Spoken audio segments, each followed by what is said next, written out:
जेवढा रोग लवकर चालून येईल तेवढं जवान माणसांवर चालून येणार नाही, त्या प्रकारचं धरा राजू. जेवढे गाव खेड्यांवर करोना चालून नाही आला तेवढं सिटीमध्ये चालून आला तो प्रकार. आणि सगळ्यात महत्वाचं म्हणजे ट्रेस टॉलरन्स. ट्रेस टॉलरन्स म्हणजे काय?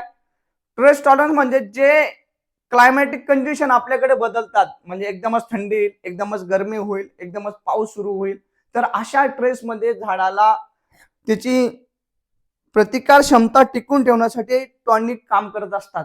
ज्याप्रमाणे आपले जे सीमेवर रक्षक करतात ते कुठल्याही परिस्थितीला ते टॉलरेट होऊ शकतात, पण आपल्यासारखं सामान्य माणूस एकदम थंडीमध्ये गेला काश्मीरमध्ये तरी टॉलरेट होऊ शकत नाही. काश्मीरचा इकडे आला तरी एवढा उन्हामध्ये तो जगू शकत नाही आपल्या जळगाव जिल्ह्याच्या 45 डिग्री सेल्सिअसच्या तापमानामध्ये. तर अशा जेव्हा कंडिशन होतात ना राजे हो, तेव्हा हे टॉनिक काम करतात. मग तुम्हाला प्रश्न पडला असेल की कोणते टॉनिक चांगले आहेत जी खरोखर काम करतील. तर काही टॉनिक माझ्याकडे आहेत. काही मित्रांनी कमेंटमध्ये सुचवावं की अजून कुठले टॉनिक तुम्हाला चांगले रिपोर्ट आलेले आहेत. माझ्याकडे 2 आहेत, मी ते वापरलं आहे, मी ज्याचे रिपोर्ट घेतलेले आहेत, ज्यांनी शेतकरी मला चांगलं सांगतात मी त्याच्यावरच बोलतो राजू, म्हणजे ब्रँड असतात त्याच्यावरच. आता समजा याच्यामध्ये 2 टॉनिक मला खास करून आवडले. सुरुवातीपासून तर फुलं लागेपर्यंत प्रत्येक फवारणीमध्ये तुम्ही याला ठेवू शकतात.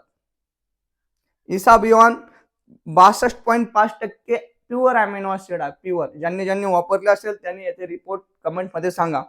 त्याचसोबत तुम्हाला हे नसेल भेटत तर हे शोधा तुम्ही, बायोव्हिटा पीआय कंपनीचा आहे, एक नंबर प्रोडक्ट आहे. सीवीड आहे, थंड असतं. त्यासोबत त्यांनी विथ मायक्रोन्यूट्रन ऍड केलेला आहे, एक्सलंट ग्रीनरी ग्रोथ वगैरे साठी. या सगळ्या त्या कंडिशन कव्हर करतं. पण हे फ्लावरिंग नंतर वापरायचं नाही, कंपनी लेबल क्लेम इथे सांगते. पण हे तुम्ही वापरू शकता, हे फ्लावरिंग वगैरे सगळे तुम्ही शेवटपर्यंत वापरू शकता, काही टेन्शन नाही. तर अशा प्रकारे टॉनिकांचं महत्व आहे राजे हो. आणि बरेच शेतकरी, बरेच जे आहेत कार्यकर्ते की अजून याच्यावर काही वाईट कमेंट करतील तर माझ्यावर नक्की करा, काही हरकत नाही. तुम्हाला काय बोलायचं असेल बोला, कारण आमचे प्रेमानंद महाराज आहेत, ते सांगतात की समजा तुला कॅन्सर होणार असेल, तुला डायबिटीज होणार असेल किंवा कुठलाही रोग तुला होणार असेल तर तो कमी होऊ शकतो दुसऱ्याने तुला जर शिव्या दिल्या तर. आणि तुम्ही एवढं पुण्याचं काम माझ्यासाठी करताय महाराज. जय हिंद, जय महाराष्ट्र. असंच प्रेम ठेवा. धन्यवाद.